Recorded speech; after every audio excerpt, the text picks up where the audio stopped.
नमस्कार, बहुत स्वागत व्यूअर्स आप सभी का। आप देख रहे हैं आपका प्रोग्राम कहानी कुर्सी की। मैं हूं सौरभ शर्मा। रोज की तरीके से आपके साथ आज कई सारी खबरें आपके साथ डिस्कस करेंगे, लेकिन पहले आजकल जो फ्लेवर चल रहा है दिल्ली के चुनाव का लेटेस्ट अपडेट और उस पर जुड़ी हुई सारी कहानियां आपको बताएंगे और उस पर हमारे मेहमानों के साथ हम चर्चा करेंगे। दिल्ली का चुनाव अब दिलचस्प से होता हुआ मजेदार पे पहुंच गया है। दिल्ली में रोज नित नई घोषणाएं हो रही हैं और उन घोषणाओं पर विरोधियों के जो जवाब आते हैं वाकई मजेदार होते हैं। अब आम आदमी पार्टी दिल्ली के चुनाव में हर लिहाज से चुनाव में उतरने में, कैंपेन लॉन्च करने में, अपना एजेंडा बताने में, कैंडिडेट डिक्लेयर करने में बीजेपी और आम आदमी पार्टी से आगे रही। दूसरे नंबर पर आप कह सकते हैं भारतीय जनता पार्टी रही, बल्कि मैं तो कहूंगा कांग्रेस रही, क्योंकि कांग्रेस ने भी कम से कम अपनी गारंटियां पहले लॉन्च कर दी थी। उसके बाद भारतीय जनता पार्टी, जिसने कल अपने मैनिफेस्टो का पहला फेज लॉन्च किया है। 3 चरणों में भारतीय जनता पार्टी का यह संकल्प पत्र लॉन्च होना था, उसका पहला चरण कल पूरा हुआ है। अब कल जो बीजेपी ने वादे किए मैं बताऊं आपको, उससे पहले इस पर केजरीवाल जी का रिएक्शन देखना मजेदार है। ये पहले आप ये सुनिए बीजेपी के ऑफिशियल हैंडल से जो पोस्ट हुआ कल इस कैंपेन लॉन्च के वक्त, कि दिल्ली में भारतीय जनता पार्टी की सरकार बनने पर न केवल मौजूदा कल्याणकारी योजनाएं जारी रहेंगी, बल्कि और उनको और ज्यादा प्रभावी और भ्रष्टाचार मुक्त बनाया जाएगा। मौजूदा कल्याणकारी योजनाएं जारी रहेंगी। इस पर केजरीवाल जी ने जवाब लिखा कि यह बीजेपी का संकल्प पत्र नहीं बल्कि केजरीवाल पत्र है कि दिल्ली में केजरीवाल की योजनाएं को जारी रखेंगे। बीजेपी कह रही है केजरीवाल वाले सारे काम करने के लिए बीजेपी को वोट दो। अरे केजरीवाल वाले सारे काम तो केजरीवाल ही अच्छे से करेगा ना, फिर बीजेपी को वोट क्यों देना? अब अगर आप लॉजिकली सोचें तो बात तो केजरीवाल ठीक ही कह रहे हैं। अगर बीजेपी के पास अपने मैनिफेस्टो में वही कुछ है बताने के लिए जो केजरीवाल ऑलरेडी वादा कर चुके हैं या कर रहे हैं, तो फिर लोग ओरिजिनल के पास जाएंगे, डुप्लीकेट के पास क्यों? ऐसा बीजेपी कहती है जब कोई हिंदुत्व की बात करता है कि हिंदुत्व वाले ओरिजिनल तो हम हैं, दूसरे वाले के पास क्यों जाना? अब वो बीजेपी के संकल्प पत्र में क्या है ऐसा जो अरविंद केजरीवाल के संकल्प पत्र से अलग है, नया है, डिफरेंट है? उसमें कोई नया अट्रैक्शन है? बीजेपी ने कहा हम हर किसी को 2500 रुपए महीना देंगे। अरविंद केजरीवाल कह चुके हैं मैं 2100 रुपए दूंगा। इन्होंने कहा हम सिलेंडर पर 500 रुपए का सब्सिडी देंगे, होली दिवाली पर मुफ्त सिलेंडर देंगे, गर्भवती महिलाओं को 21,000 रुपए देंगे, आयुष्मान भारत योजना दिल्ली में लागू करेंगे और अब 10 लाख रुपए का बीमा मिलेगा सभी लोगों को। बुजुर्गों को 3,000 महीना पेंशन देंगे। गरीबों के लिए अटल कैंटीन की योजना लॉन्च करेंगे जिसमें बहुत सस्ती दर पर आपको खाना मिलेगा। आम आदमी पार्टी 2100 रुपया महिलाओं को, बुजुर्गों को संजीवनी योजना के तहत गरीब इलाज, पुजारी ग्रंथियों को 18,000, स्टूडेंट को फ्री बस, मेट्रो में आधा किराया, बिजली के गलत बिल माफ, बिजली पानी फ्री, बुजुर्गों को फ्री तीर्थ यात्रा, ऑटो चालकों को 10 लाख का बीमा। आप यहां मैच नहीं कर सकते केजरीवाल को। फ्री की घोषणाएं करने में आप केजरीवाल का हाथ नहीं पकड़ सकते। वो तो रोज एक घोषणा करते हैं। आज भी उन्होंने एक घोषणा की है कि दिल्ली में मैं जो ये फ्री बिजली पानी देता हूं, इसका लाभ किराएदारों को नहीं मिलता, जिनका अपना मकान है, जिनके अपने नाम पर मीटर है, उनको मिलता है। मैं अब इसका लाभ किराएदारों को भी दूंगा। अब ये अपने आप में बड़ी अट्रैक्टिव स्कीम है अगर आप समझें इसको तो, क्योंकि दिल्ली में वाकई बहुत सारे लोग इस स्कीम से इसलिए वंचित होते हैं क्योंकि मीटर तो मकान मालिक के नाम पर लगा हुआ है। तो मैं आपको कुछ और बयान अभी सुना रहा हूं। अरविंद केजरीवाल के 2-3 बयान हैं। एक नई कंट्रोवर्सी ये हो गई दिल्ली में कि आज आम आदमी पार्टी ने एक डॉक्यूमेंट्री फिल्म की स्क्रीनिंग रखी हुई थी। अरे मुझे भी कल सर फोन आया था उसका। विजय जी हमारे साथ हैं, आ जाएंगे। समीर चौंकर साहब, आगे स्वागत आपका। मुझे भी फोन आया कि ये डॉक्यूमेंट्री हो रही है, आप आएंगे? मैंने कहा जी मेरा तो प्रोग्राम है दिल्ली में, यही हम 4 डॉक्यूमेंट्रियां रोज डिस्कस करते हैं, तो नहीं आ पाऊंगा। आज पता लगा पुलिस ने उस पर रोक लगा दी, उसकी स्क्रीनिंग पे। ये विवाद खड़ा हो गया। केजरीवाल कह रहे हैं क्यों अब आप एक पिक्चर भी हमको दिखाने नहीं देंगे? वो कंट्रोवर्सी, उसको भी सुनिएगा। हाँ, उनकी जेल यात्रा के ऊपर बनी हुई है। एक तीसरी कंट्रोवर्सी भी है। मनीष सिसोदिया जी ने अपना एफिडेविट दिया नॉमिनेशन फाइल करते वक्त। उसमें उन्होंने बताया कि मैंने अपने बच्चे की विदेश में पढ़ाई के लिए कर्ज लिया है। अब कर्ज उन्होंने किसी बैंक से नहीं लिया, कर्ज उन्होंने 3 व्यक्तियों से लिया। अब बीजेपी वाले पूछ रहे हैं कि आप तो शिक्षा मंत्री हैं, विदेश में पढ़ाइए, कहीं भी पढ़ाइए, आपका काम है ये। लेकिन जैसे लाखों लोग अपने बच्चों को पढ़ाने के लिए लोन लेते हैं, वैसे आपने लोन क्यों नहीं ले लिया किसी बैंक से? आपने कौन से इंडिविजुअल से बैंक लिया?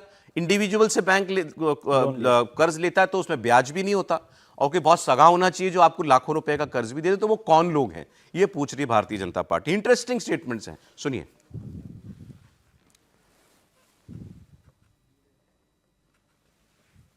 आज भारतीय जनता पार्टी के राष्ट्रीय अध्यक्ष ने ऐलान किया है कि हम भी केजरीवाल की तरह फ्री की रेवड़ी देंगे।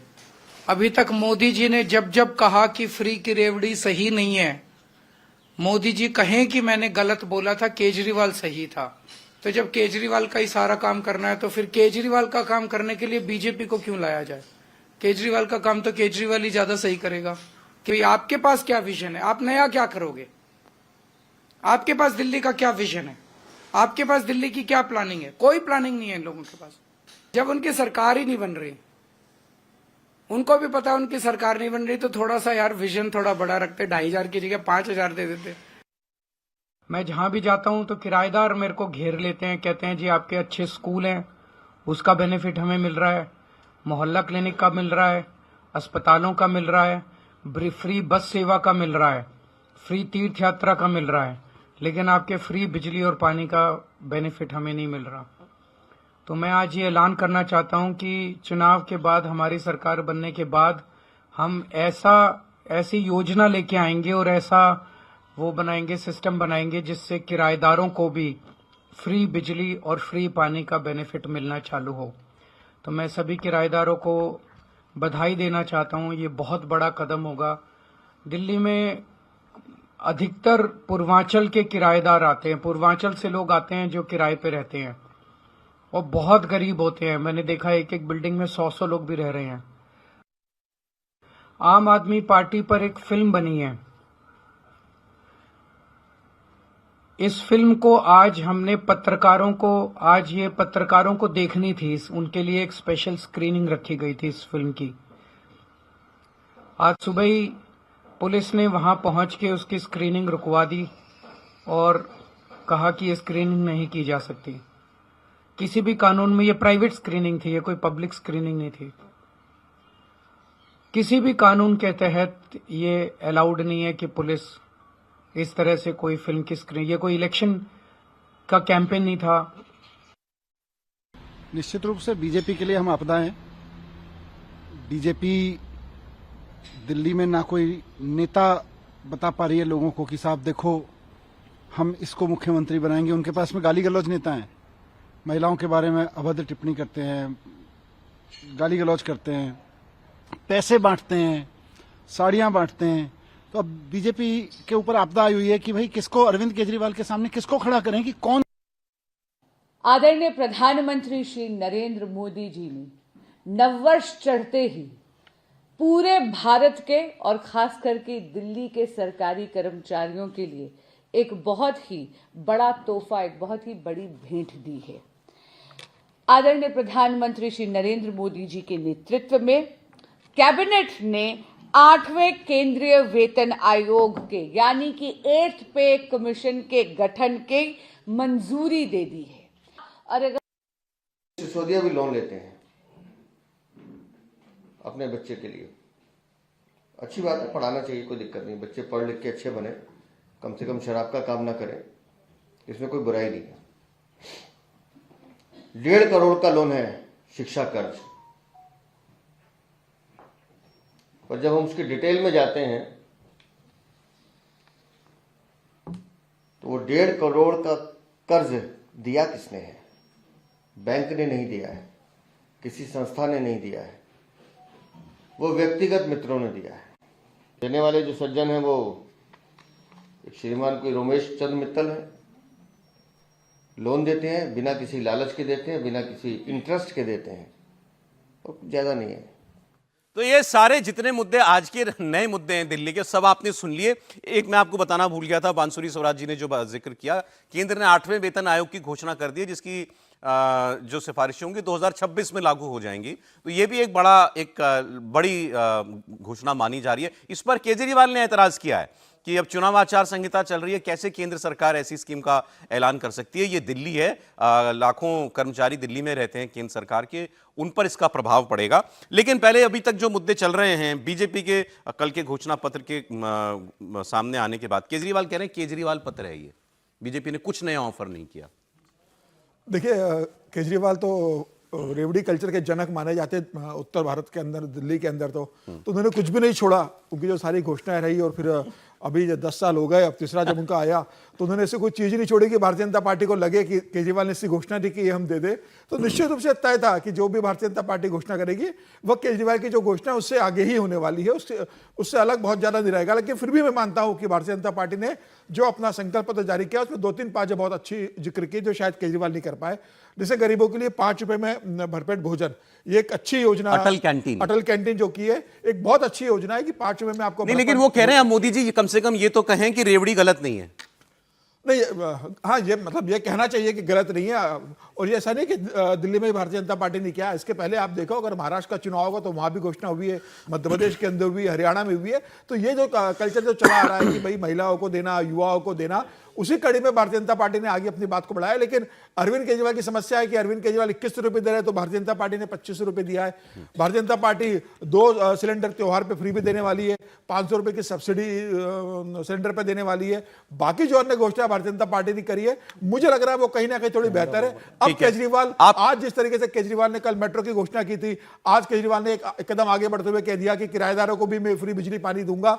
मुझे लग रहा है कि जिस तरीके से वो 2 दिन से घोषणा कर रहे हैं, कल फिर वो नई घोषणा आपने ऐसे कहा बड़ा मुश्किल है केजरीवाल को फ्री की घोषणाओं में उसका मुकाबला करना। लेकिन फिर भी बीजेपी का जो घोषणा पत्र है, वादे हैं, अट्रैक्टिव है, वो अट्रैक्टिव है, बहुत अच्छा है, अलग हटके है। केजरीवाल के सामने आपने अट्रैक्टिव घोषणा की है, बड़ी बात। बिल्कुल। ऑलराइट विजय जी। अच्छा, राशिद गिदवई साहब भी आ गए प्रोग्राम में। सर बहुत स्वागत है आपका। भोपाल से हमको पता लगेगा आज दिल्ली में क्या हो रहा है। नहीं, दिल्ली में पता चलेगा दिल्ली में क्या हो रहा है। ठीक है सर।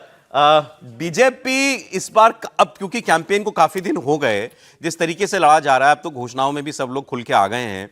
आपको लग रहा है बीजेपी इस बार करो मरो के मूड में लड़ रही है चुनाव? नहीं हो पाया जो 93 के बाद से, इस बार होगा तो होगा। कोशिश तो यही है। हालांकि जितनी घोषणाएं हो रही हैं इससे साफ हो गया कि बिडिंग फॉर वोट्स है। बिडिंग फॉर वोट्स है। हाँ, अब वोट के लिए बिडिंग कर रहे हैं। आप कितना करते हैं, हाईएस्ट बिडिंग जो करेगा उसको ज़्यादा मिलेगा। लेकिन बिडिंग में बहुत टाइट वो हो रहा है, कंपटीशन है।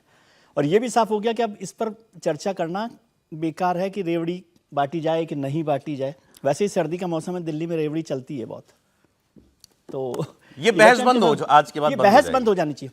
और बहस तो मेरे ख्याल से उस दिन बंद हो जानी चाहिए जिस दिन प्रधानमंत्री जी ने कहा कि भाई हम केजरीवाल जी की सारी योजनाओं को बंद नहीं करेंगे। जो भी, वो भी तो फ्री बीज वाली थी। तो वो एक बड़ा कंपटीशन हो गया है। और ये आपने जो बात कहा वो बिल्कुल ठीक है कि जब बीजेपी कहती है कि भाई हिंदुत्व के असली ठेकेदार, मतलब असली हम रूप है लड़ाई लड़ने वाले, तो दूसरे क्यों आए? तो केजरीवाल जी भी कह रहे रेवड़ी हम बांटने वाले असली आदमी हैं। अभी समीर जी ने भी कहा जनक हैं वो, तो फिर उनके मुकाबले में किसी और को क्यों आना? जब रेवड़ी खानी है तो उनकी खा लें, उसमें ज़्यादा गुड़ है कि नहीं है ये देखेंगे कैसा है।